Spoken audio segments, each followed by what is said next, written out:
પંચાયત સમાચાર 24 માં આપનું સ્વાગત છે। સંજેલી તાલુકાના માંડલી ગામે મંત્રી રમેશભાઈ કટારાની અધ્યક્ષતામાં સેવા સેતુ 2.0 કાર્યક્રમ યોજાયો।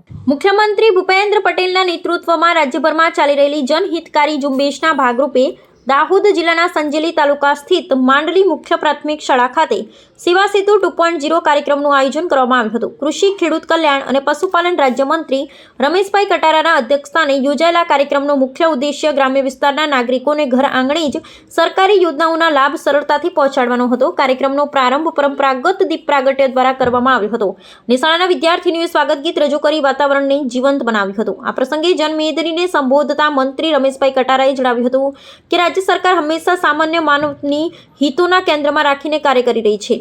સેવા સેતુના માધ્યમથી નાગરિકોને વિવિધ 56 જેટલી આવશ્યક જનહિતકારી સેવાઓ અને દાખલાઓ તેમના રહેઠાણની નજીક જ ઉપલબ્ધ કરાવવામાં આવ્યા છે। મંત્રીએ ભારપૂર્વક કહ્યું હતું, આ અભિગમને કારણે લોકોને તાલુકા કે જિલ્લા કક્ષાની કચેરીઓ સુધી લાંબા થવું પડતું નથી, જેનાથી સમય અને શક્તિની બચત થતાં લોકોને મોટી રાહત મળી છે। સંજેલી મામલતદાર પણ આ તકે પ્રાસંગિક પ્રવચન આપ્યું હતું। કાર્યક્રમના અંતે મંત્રીએ ઉપસ્થિત ગ્રામજનોને રાજ્ય સરકાર દ્વારા પૂરી પાડવામાં આવતી વિવિધ કલ્યાણકારી યોજનાઓનો મહત્તમ લાભ લેવા માટે ખાસ અનુરોધ કર્યો હતો। આ કાર્યક્રમમાં સંજેલીના મામલતદાર, તાલુકા વિકાસ અધિકારી, એપીએમસીના ચેરમેન, જિલ્લા અને તાલુકા પંચાયતના સદસ્યો, સ્થાનિક સરપંચો તેમજ મોટી સંખ્યામાં ગ્રામીણ આગેવાનો અને નાગરિકો ઉપસ્થિત રહ્યા હતા। વહીવટી તંત્ર અને પદાધિકારીઓના સંયુક્ત ઉપક્રમે યોજાયેલા કાર્યક્રમ ગ્રામજનો માટે ખૂબ જ ઉપયોગી સાબિત થયો હતો।